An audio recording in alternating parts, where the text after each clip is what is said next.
بسم الله الرحمن الرحيم وصلى الله على نبيه الكريم بندرا مسبيان جنت لو قول الحق من ربكم إن شاء الله من جورام سني فهم يجور ما قلت مبان بسم ما يوتر ميدن ويتين التطير والطيرة جند من عندكو مدن جو كد حديث او نغنو لينمو إني قد جياغم قد نايهين بخاري مسلم فف قديدي رواية مسلم وبيدي إنقرينو يشرحو كونغودين ديدي لا عدواه ولا طيرة ولا هامة جون هند إن شاء الله تعالى جند من كلا صفرة كنيم لا نوء ولا غول نقول تتديدو بإذن الله تعالى سقدم هيئيها بسم الله ويقوله ولا صفر فيه ثلاثة أقوال سبقت كان كنت تتفر الصفر وكفان تهين وبيان الراجح منها كبري جشدهين والأزمنة لا دخل لها في التأثير ما دام بري سلد وندك هيتا دي لورو ويتين ديغ نمونك سلد كن وودها جوني دي هيتا وبن غاندي دم تيغ يودي نون كويت الزمن لا تأثير لا على فوبت يعود الزمن ina waɗa ɗum o zimmin waɗɗumo zimmin ko moƴƴini kewa zaminuji ɗi fof ko boni ko muusini kewa e zaminuji ɗi fof firti ala foɗo dere yo woyo fi taqdiri azza wa jalla ko kewata ko fof koye hoddiro jomiraɗo subhanahu wa taala fa safarun wa ka gayrihi safar comme tanamo lewru safar ndu way koye lewru mo won e tanamari min al azminati zamanuji goɗɗi يقدر فيه الخير والشر هدرهن جمع جأب فف وبعض الناس يقيم إذا انتهى من شيء في سفر آخر ذلك سوي أري قين دهون الليور سفر وقال انتهى سفر الخير انتهى سفر الخير وهذا من باب مداواة البدعة ببدعة الله دمل جون واي هونو غامنو تودو pour hulti waɗanno hunde gasgol mum hawri e nder lewru ndu wiɗum hada safarul khayri wiɗum ɗo ko safrirde bid'a bandum wal jahlu ɗum bil jahli walla mudawatul jahli hoɗum bil jahli من سافرير دي مجر تنام هنمو فليس شهر خير ولا شهر شر سم يتاكي ليورو يكو وانا جم فرتي دو وانا ليورو مجر دو وانا ليورو ورد إنر دين ليورو ورد دين هادراني نون إن هادرك نون هادرك إن دين ليورو مجر ليورو تم عادي قسي ليورو تم ففين وانا هين ومن كو جدي ويدكم أما شهر رمضان تأكل يورو كاركا وقولنا إنه شهر خير يجمع نكل يورو جم يورو مؤجر فالمراد بالخير كالعبادة فانتين كدوي على بعد تلهين ولا شك أنه شهر خير سكف على يورو كاركا كل يورو مؤجريج عند شريع كهيرتين كوانا يورو كاركا هبتاكي صنايع ما يورو يمؤجر ولا شك سكفف على أنه شهر خير وندلير كاركن كدير مقدر وقولهم أما كونغل برجب المعظم ديور رجب موننا دم برجب موننا رجب ديور إدتون ياوند رجب هدير ما تومر هدير بناء على أنه من الأشهر الحرم فوادي كند جاكو أشهر الحرم سبو هدير جاكو لبي ني برنا إلى بكدي أشهر الحرم إميتا رجب كوي مجيجيا رجب تيل ندوغا تاتي شين ندير توني هارا وني سفتران كاي تاسكي هارا إلى كانيم غا وداير ندوغا جناي ون أشهر الحرم ويولي هذا كلهم ودي أنكر بعض السلف يا سلفين على من إذا سمع البومة تنعق قال خيرا إن شاء الله نولي يا سلف الصالح en sonanino neɗɗo sabu woni yimɓe sonani tan ko wiyete ko ñammanguitir pup ina dilla jomin gonata koye wadde aksi ɓe hiitotoɓe kayne gona wiide jam tan inchallah khayran inchallah mbaɗa maɓɓinkar wiide noon de wi fala yuqalu hayrun wala charru so nanino dilla wiyeta jam a wiyeta jaɓɓe aɗa fof ko mbiyeta aɗa fof ko lawɗina ɗon ya haaju ma tan woppu ɗum bal hiya tan aqu ka baqiyati tuyuri sondu ndun ndiwri ndin andi sirka comme no colli ɗi fof cirkirta ni tan ɗum ko dillere mayru tan kayrum sabu aɗa nana colli keeɗi ne cirka teskotaka woni tinata wonɗi ɗiya tenata ala fof ko cendata hen nduɗo ne waɗa ɗum noon nduni koye majje jeeya hay hunde ne wawi moƴƴinde ala ko ne wawi bonnude ndu sirkat tan kono colli keddi ɗi dillirta ni fa hadi l arbaa wi ɗeɗo gueɗe nayyi adwa e tiyarata e hamata e safar alletino ɗeɗo gueɗe nafaha rasul nela sa sallam riwti tabayyana wujubuhu ɗum attawakkulu walla tubayyinu ne feññino wujuba baɗɗugoɗo attawakkulu ni wakkilade alallahi allah wa sidqu e gonɗugoɗo al azimati pellital wala yadufu l insanu wala yadufu l muslimu julɗo lohata leefata amama hadi acha ɗiyeɗo gueɗe hoto julɗo leefde ɗo yo jogo fiɓde tiiɗde ko woni sababu ko hoore mum hoto hulɗum reena tan no poɗɗa reenorade ni wona haala ko wona sababu ko kadi o fotani ɗum reenade ni wona haala hulde ɗum kam julɗo yo tiiɗ fiɓde ma yo tiiɗ hoto gueɗo walade gueɗo puuy kon yaada aɗa huula colli en aɗa huula gueɗo on ɓuuri kon fof fuuyde aɗa so ina wawi waddema ɗum wawi waddema musiba eyo ɗum woni ko rewti ine bonna femne ma ne bonna aqide wona ga hawfu tabii tan yii fowra huuli yii mbarodi huuli wona ngol kulol ga wona kulol yaare wona kulol mboddi wona ngol kañum bas fala hen wona ɗum haalate hadde kuuli ɗi ga piɓaɗi fiɓde wonde ndeɗo hunde ne wawi wadde ɗum wawi wadde ɗum tawde wona sababu mum ga asa gueɗe manawi ɗe wona ga gueɗe asa mbarodi ne wawi sonngude fowru ne wawi sonngude woddi ne ngata yaare ne fiɗa nande ɗe gueɗe yeɗe kañum hulde ɗumen kulol tabii hulde fetel kulol tabii hulde ɗe gueɗe fof ganduɗa ɗe bowat hulde safara woni jayga nande ɗe fof ko kulol tabii wona ngol haalate wona ngurdete ngol ɗeɗo gueɗe ko wajibu ndentoɗaɗe ko wajibu kulaɗe a boomata hoorema e nannudema e majje a rentotode ɗega gueɗe kalateɗe ga gueɗe ganduɗa woni hen ko woni sababu ni ko woni sababu ko wayno rafiɗi kay daɓoji ɗi no daaɓa eyo reento sababuji ɗi iɗi daaɓire ɗi de so illa goɗɗo fof ala hen ɗum tan fawayma tan ya rento si fo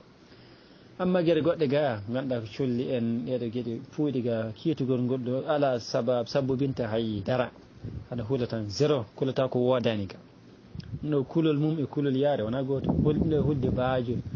woni bodde ɓe mbi goron foof ene jogui inɗa hamɓe duɗ eyo ne weeyodiri hulde ñammanguitiri hulde boddi no weeyodiri no boddi tanama woni koye boowal caɗele mum nani eyo kama annene harme ma ƴettude piya hoorema woni kama annan harme ma ƴettude posone ñaama way wartade ndin harme remani sabu ko yiɗi fof kay reno ɗumen noon asa renoto boddi ndenɗa mbarude ndenɗa fowru ndenɗa ko renete fof kala ko wonata sababu ɗum laftuɗo boowal ganduɗa eyi kono ɗe fiɓede tan jogaɗo aqide wonde ngal ɗo buunal on ndema andan wi to ñammanguitir ndiɗo wonko wawi wadde de ne bonna to ne ñawna ɓeega ne wawi sellirga ne hiitoga ne warga ene wullo o penaɗe ɓoɗe wona gonga juɗum foti jogade sembe foti sembinde sembe ɗen koto bangge hoɗo to nder ɓerde wonata ɓernde so ala sembe so ɓernde heɓama tan tewo ko jope ɓole wagguji ndewata hen to a yiyat neɗɗo polngal no bone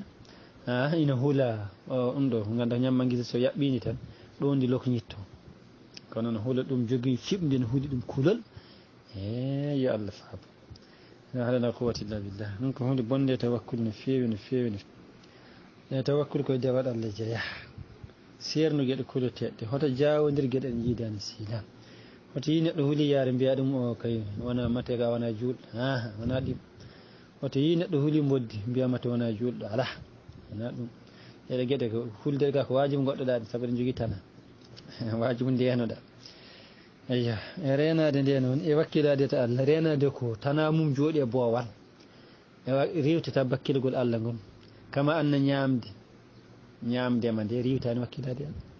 safradema ne jara poɗɗe riwtani wakkilade Allah yo o taki ɗum feewi ɗum woni wala yadufu lmuslimu amama hadi l ashya hoto juulɗo leefde yeeso ɗeɗo gueɗe nde anna ɗin san saabu neɗɗo la yahlu min haalayn e serata gotiɗe e gueɗe ɗiɗi ara e nder alhaaliji ɗiɗi gotiɗe gueɗe ɗiɗi neɗɗo woni nder mum imma an yastaji o nootima ɗum ɗon ko tinata ɓerde makko ko o gollira ɗum ɗo ɗum bi an yaqduma aw yahjum o yiya hunde ɗum addanamo yaade wiya lawol ngol ma wel masalan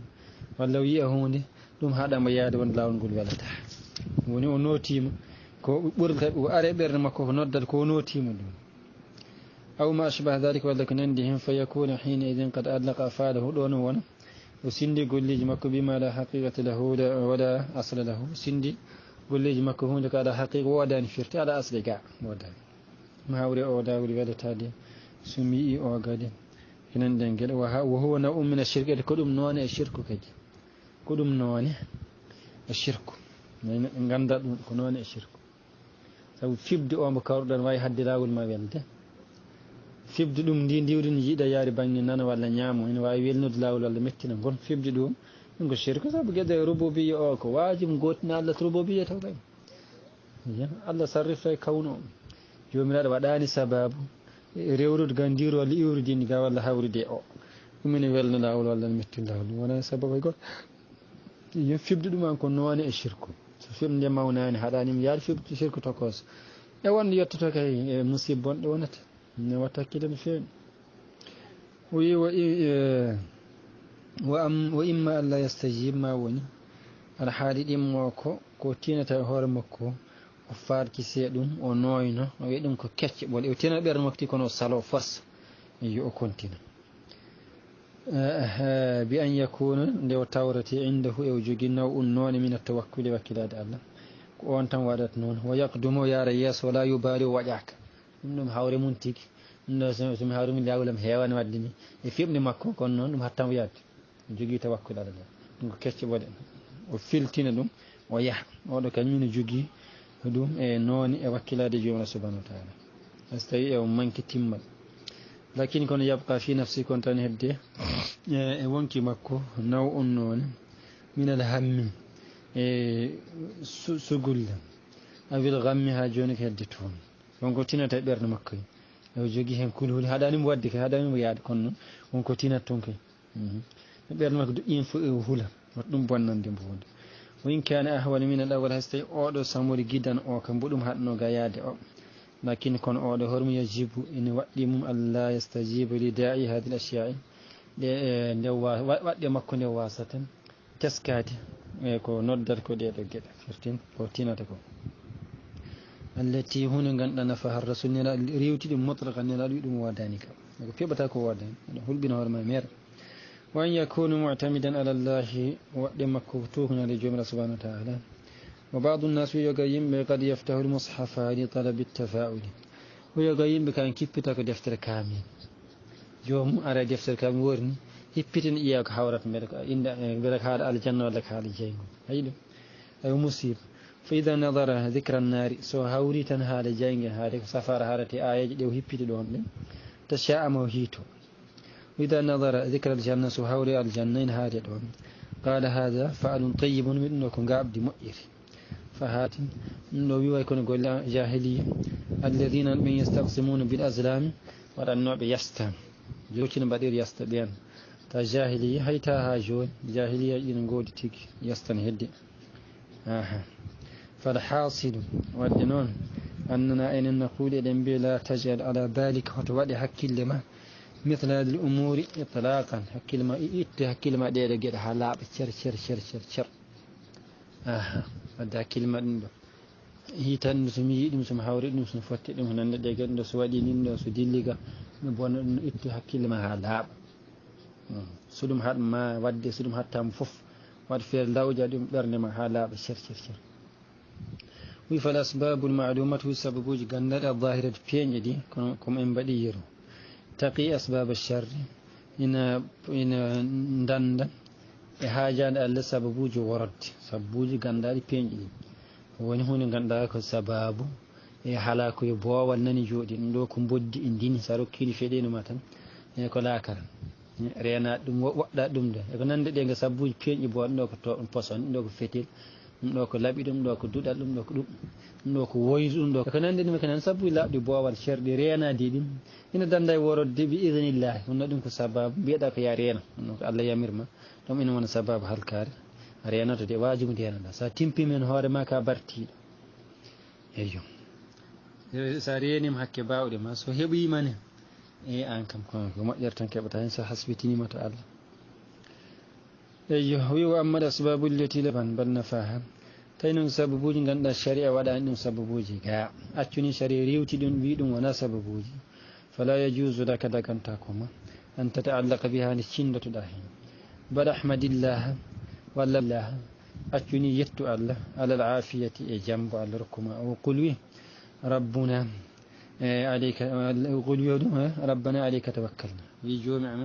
كوي ما من بكلي نمون كفرتنك ولا سفر وقوله لا نوع وبي كويت نوعك كواحد الأنواع والأنواع هي منازل القمر ونجيب برد لو وهي 28 منزلة جيب لو ركن وقاس جيات جيب برد firtinya jammaji nogas jetti nder lewru ɗon feerno hanki wona ɗon feerata hande perir nogas jetta lewru jogi eyyo ɗum woni ko wiyete anwa ko woni manazilu qamar wa hiya 28 manzilatan kullu manzilatin kala hen feerirde fof laha najmun ina jogi hoodere taduru nde ina yiilo bi madaris sanati e madarus sana وهذه النجوم يدكود أيوة بعضها يقع مج يسمى النجوم الشمالية هي كود روى ينكيج والساحل ينكيج وهي لأيام الصيف كود كود الشيء بيتين فرتون دي بيانيت وبعضها يقع مج يسمى النجوم الجنوبية يقع كود ورقو ينكيج باليري ينكيج كود باليري وهي لأيام الشتاء كود بيت كود دبون وأجر الله العادة ألا دكني عادة أن المطر وندي كويت طبقه في وسط الجزيرة العربية الكنون طبع ونا موريتاني ونا مالي ونا سنغال وحالة ونا غامبيا ونا غينيا ونا ساحل العاج من إبار أيام وحالتك هذا دون العربية كان ابن عثيمين ونكتون جيا كتون هذا eya geɗɗeɗe jiidani e kamɓe toon toɓo ko ayyamu shita waktu dabbuni o on waktu toɓo wa amma ayyamu sayf fala matar waktu ko wiyete sayf ko ceeɗu toɓo ala on toon dunde arabeɓe to haadata ko wiyete jaziratul arab jaziratul arab noon sikkudeɗe arabe ɓaɗiɓe made ko hen jiya goɗɗi ɗon khaliji arabeɓe to woni eyo algérie ala hen maroc ala hen tunisie ala hen égypte ala hen ɓeɗo foof ngala hen dunde arabe woni ko yes arabe saoudite en toon imarat en ɓen ko woyti en ɓen ɗin bangeji on bange toon ɗum ko wiyete jaziratul arab toon haade kanko arabe saoudite najo toon haadata haada mum wi allah dokni aada toon to maɓɓe to kamɓe aada yaari toon ko dabbunde woni waktu toɓo dabbunde e woni waktu toɓo ɗen gandi woni nokkuji keeɗi ko dabbunde woni waktu toɓo woni ɓooɗe ene ngoodi ga gandaɗe kan waktu toɓo ko ɗi waktuji gonaɗe joni ko mbiyeten ko ndungu kono nokkuji keeɗi waktu toɓo mumen wona joni waktu toɓo mumen wona ndungu eyo woɓɓe hen sa joni wayta koye dabbuni gonini woni nokkuji dabbuni mumen woni ɗo woni ɗo noon wawa foof nokkuji ɗi ne certi ala saago neɗɗo faama ɗum aduna o no certi ɓoodde ma ne joguiɗa nde ko towi aɗa ñawirade aduna Allah o fof noon wayi aduna hande yimɓe perti ɓe gandi nde ka mi fuɗɗima annude ko wuro amin no wayi ni ko adora toon ceeɗi ɗum ɗon wa'ati ni nde ka aduna fof wona noon wa'ata woni nokkuji ko aksi ɗum tamaman yo no wadde fere ganda ɗo haalta ko haala duunde arabeɓe hoɗi waktu mbo toɓate o wi fal arabu wi arabeɓe kanuɓe latinum yatasha'amuna ɓe kiito bil anwa'i ko wiyte anwa uji kari manazil kamar kodde ɗen gonoje ɗon yatafa'aluna biha eɓe gamnoroɗe kadi firti noone hen eɓe kiitoro ɗum noon hen eɓe gamnoro ɗum woni façon ngaji firti eɓe kiitoro woni façon ngaji eɓe gamnoro fa badu nujum yogay koode yaquluna ɓe mbiya hada najmun ahsan ɓe nder hoodere kiite fala chey'a fihi fala hayre fi ndeɗo hoodere kay nde feeri tan jamaɗa wa baduha yoga hen bil aksi mbi nder hoodere kono malade eko hoodere malal yatafa'aluna bihi ɓe gamnoronde fa yaquluna mbiya hada najmu suudin wa hayrin ko hoodere jaam e malal ولهذا إذا أمطروا وإن ولسوا طبعا قالوا بمطرنا بنوع كذا أي ما دي بتشند دم يقعد ده أي تبي من نجوم باون قال تبي مثلا من دم دو أري تبي أي تبي ما تبى هو درماني ولا يقولون بنبيت مطرنا من أن تبرا ما بفضل الله برد الله رحمة جرم على ما بتشند دم هو ده ولا شك أن هذا غاية الجهل ويسك على وندلم له كوكاتو دي جاهلا وي سبوا لسنا بدأين ولونائن أدركنا هذا النوع بعينه في سنة يكون فيه مطر وفي سنة أخرى لا يكون فيه مطر متونا أولا النوع بيتا لهذا بيتا كايري توبن يعني من راوني دارين وانطبان هاي وادر مثلا فرت وندن آرتا طبعا وندن آرتا طبعا كواري ودي چيندن توبو نغاندي إن آر طب إن آر واسا توبت كنون من جيجتا دون فوف ونجم السنوات ولو نجد السنوات تمر بدون مطر رنجي يوغل كتال بيرتو توب علاني ما وجود النجوم الموسمية وقود وقت توب دي فويدين نور غارد يتطبعين يتطبعين كقولنا ويهنون وي التي نديم كود كانت كثيرا ما يكون في زمان الأمطار تاو كود غندا ورنو هيادي وقت ماجي سرين غاري تان سري بيري سرين نباديني تان ko waktu toɓo wonata ɗen eɗen jii'e duuɓi keeɗi taw kadi toɓo ara ngam poti teska ɗum ganden ɗum kam ganden dekka kanje ɗe cinnodirani toɓo ɗe jeeya toɓo ɗe gaddata to toɓo ina ara waktu majji saaji ne wasa arde toɓo yata ko haaju mum kanje ne yata ko haaju majji waddi noon fan naw o ko wiyete ko naw la ta'thira lahu ala batte fa qawluna wi konngol min tala hada najmu ndeɗo hoodere feeri ka qawluna way tan kono wiide talaati shamsu nange fuɗini nange fuɗi firtani no toɓo Allah toɓo so sinnodir ɗum e toɓo fa laysa lahu illa tulu'un wa ghurubun jogi tan ko puɗgol mutgol ko waɗɗene ɗum ɗe jogi والنوء وقت تقديره وهو يدل على دخول الفصول فقط ويت أنواع دي كو دي تندين تان كو فصلوج سير ندم دو وقت شيء نوني وقت دب نوني وقت فصلوج دي كو دي ناي in wawi limire ɗum andire ɗum amma sindude hen goɗɗe gueɗe goɗɗe ma toɓ walla ma wul walla ma waɗni ɗum sindaki ɗum wona chart ina wawi arde ɗin waktuji wawi wasarde joni noon wiyo fi asrina alhadiri wonno namto nan jogori namnade ewa mbiɗa météo noon ewa ahwalu taqs ahwalul jaw yo goyum nani gaade ga ina fay tabde nder ƴiwol ɗe ko ni ɗe gandirtede ko ni duule ɗe mbayde ko ni majje ɗe goni ko tel voltage woni toon courant ko ni ɗum ɗo sabotoɗum ɗen gueɗe foof kode jogorɗe namne joni wadde ko mbiɗon e météo yo faami ɗum kanko ibnu Usaymin rahimahullah ɗum woni o natani ndiyen hunde joni faati e gueɗe kesse ɗe saabu joni ko ɓuuri hewde yimɓe ganda koode sana heddiɓe ladde ɓe tan heddi teskade koode heddi ga yimɓe wuuro ganda koode haydara en fisi kaynagi ni wawi taw ganda ɗum eyi gueɗe asma forof ɓe natti ɗumen andu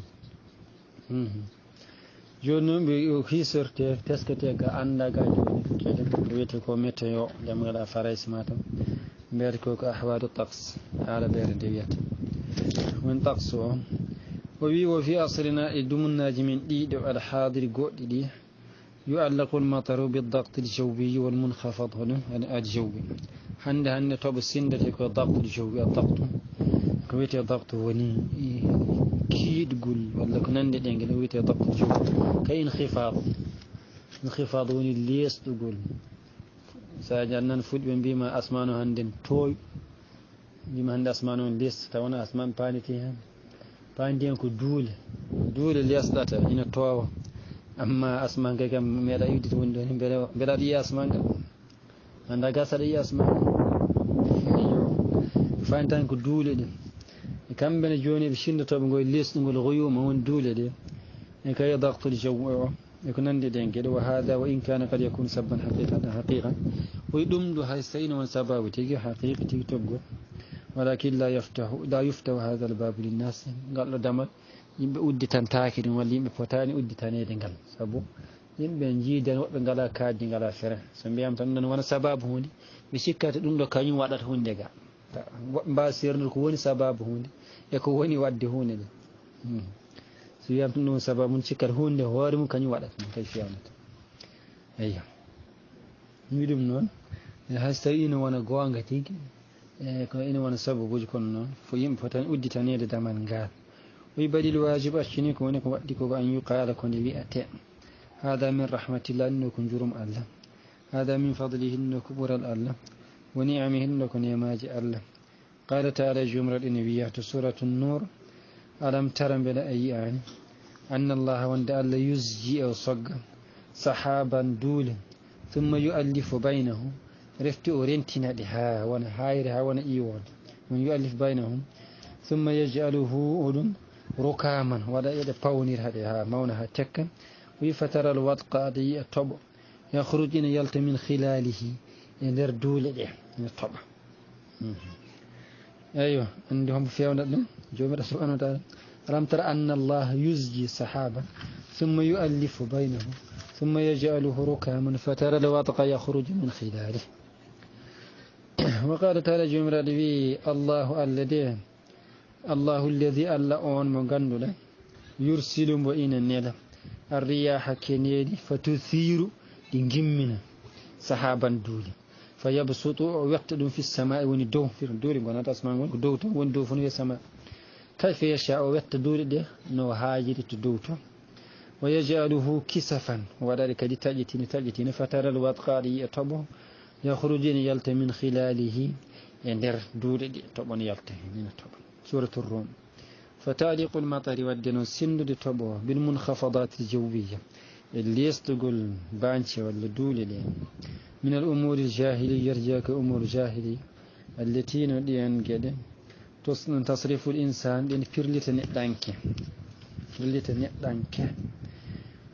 أن تعلقي بربه سندا دي الله فذهبت أنواع الجاهلية كود جاهليان كو شين تونو دي نتي و دي ندر غوري ما نتي اندل فير نتي غينيده جون كون غدوم لوم تيما وجات والله جاءت المنخفضات الجويه منخفضات دي لوم تيما دون غيد ميتو يوده وما شبه ذلك ندم التي ندين تصرف الانسان دين فيرلين ربي جوم سبحانه وتعالى هستوي كانيم على باس كون سيندا دي ان ادو باس نري ما دي سد ذراع يو من جم إمتيوجي كم كبولي هذين جود بيفهم بيات ماكو توقعات الجوية نلوم كيويد فرقي إن جورتاتا إن تيجا ونعنى الدت صافونا ندوين راجدين ما توب كانت راجدين ما قاوات هند أو من جي عند راجدين دين دي راجوين نم ما وات راجو كم حالي نجد كنا برجالا ساتيس كتيم كيوان حال نعدد جول بيفوف برجالا من بيات ماكو توقعات توقعات هناك تجارة في إن دامنا تفير ونا نعدت نون وتكنا في استي هيدوم فتاني وندكان فترين يدفوف ويا دناني توبا إن ما توب جانغو توب تادم لا دوم هيبتكم نفت نسوي أكنون جودم تنا توب أري هيغوتي عندهم نون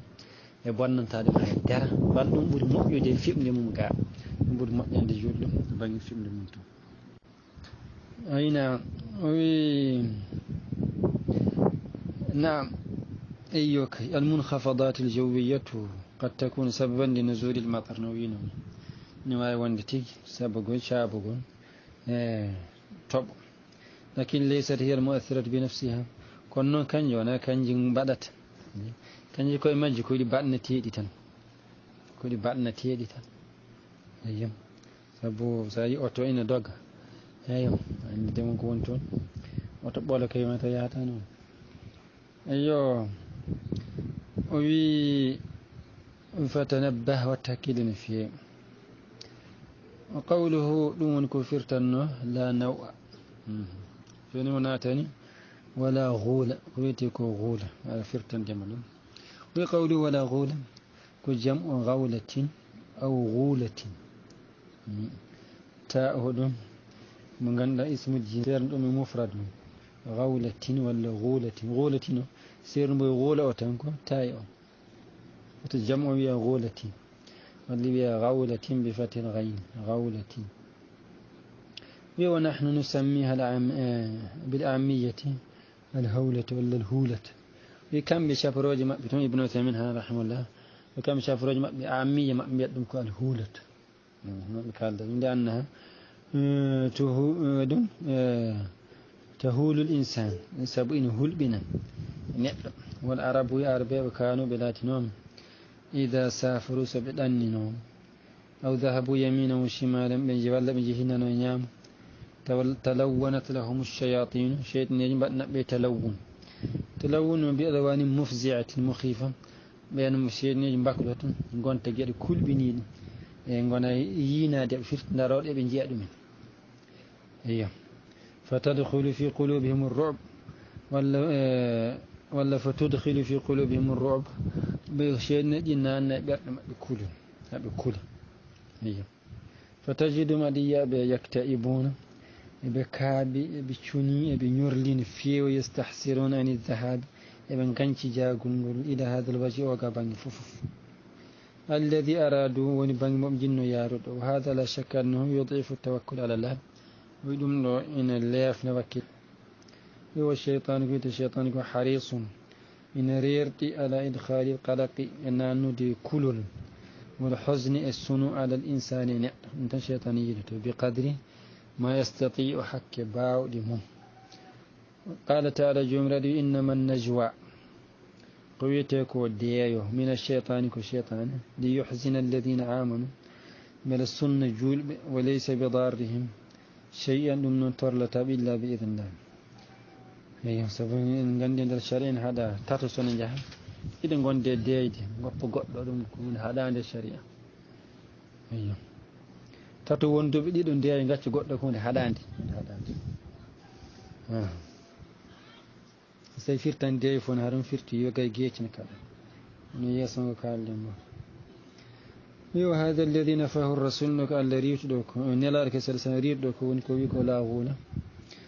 huwa tasir firtan ceeɗneji godani ala ko firti ko ɗum ko batte mum koɓe cikkata ko ene wawi wadde ɗum woni ko woodani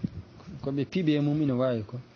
wonde ina waɗa ɗum ɗo nafa ɗum ɗo no bonna ɗum ɗo ɗum woni ko waada ɗum woni ko riwta ko. fala tahummukum hoto sohlim mum li annahu ɗum khawwafatkum sabu kañum ɗum hulɓinimo. fala taltafitu hoto jeccitude ilayha fewde muɗum wa laysa almaqsudu binnafi nafi lwujud wona riwtude godal cheytaneji walla feeñande ɓe neɗɗo sa'aji fof ko wiyete posé ko ina woodi de gueɗe kono mbiɗa wata yeccide hoto wahloy ɗum ga joomi cheytane no wayi leefde yilto tan ko hulɓinde so hulɓini heeɓi ɓerde tan e heeɓi tew so horanima ɓerde hulani ala ko wawima haydara so suusno daro yeeso ma ga jottoɗa ɗum fof so ala hen ko suusi hulirma ko yo bon yolti ko hulɓindema tawa ɗum goɗɗodir heɓma. wa actaru ma yubtala l insanu bi hadi l umuri ko ɓuuri heewde ko saabu to neɗɗo jarribore ɗeɗo gueɗe ida kana qalbu muallaqan biha kala ganduɗa ɓurɗo hulde cheytane ɓurɗo hakkille ɓuuri wonde fosere nde yalti wuuro fof fosete heewi walla woɓɓe jogoto ko hunde ene mbiya ñawnugal ɗum fof ko holdi ɗum jeeya yaata wiileɓe bindenen ɗum ñawnugal cheytane ñawnugal ɗeɗo gueɗe jomum ɗo yaltiri fof ina heewi yiide fosere a winnima la allah ɗam nder baaji ko jiɗɗa naɗi ndewayma yo so joguima lekki bilejo walla talkuru bilejo a wiya aɗa doga cheytan ete ko talkude cheytan kamɓe jeeyi taɗi maɓɓe goni ɗon ay kamɓe jeeyi matti kamɓe jeeyi jaade neɗɗo fof mo hakkille woni hen tigui ɗo yaari fof ɓuuri jaalade neɗɗo fof ganduɗa ɗo yaari fof wima hande mi yi ɗum to mi yi to kawisa mi yi to fosre mi yi to lampa mi yi ga mbewa mi fosama ga mi yi ga ɗum ɗon en no ɓuuri jaalade jomum tata hakkille mum ene hen hakkille mum hen waɗi nokkuji e laddeji wi oɗo nokku ko posotoɗo woɓe mbiyata ko naññowo wombo rewɗon mi yi gartagal mi yi bodde mi yi yaare mi yi ɗum ɗon mi yi neɗɗo mi yiiɗa debbo mi yiiɗa cukkude mi yiiɗa ɗum ɗon goɗɗo rewɗon duuɓi temedere meeɗa yiɗɗon hay peh goɗɗo wawi walde ɗon jeeyata ɗanoɗo hay batte yiyata eyya ko ɓuuri jaala sinnoto koye ɓernde joomum ana mbi noppi tufotoɗo papoto iyo noppi kulle fosre walla guite mum pewna tan ko jinne Allah mustaan ɓuri hewde saaji gan en wawi yiide ko wona ɗum ni sikka Allah mustaan yo Allah faam o wi ida kana qalbu mu'allaqan biha tawi ɓerde makko sindi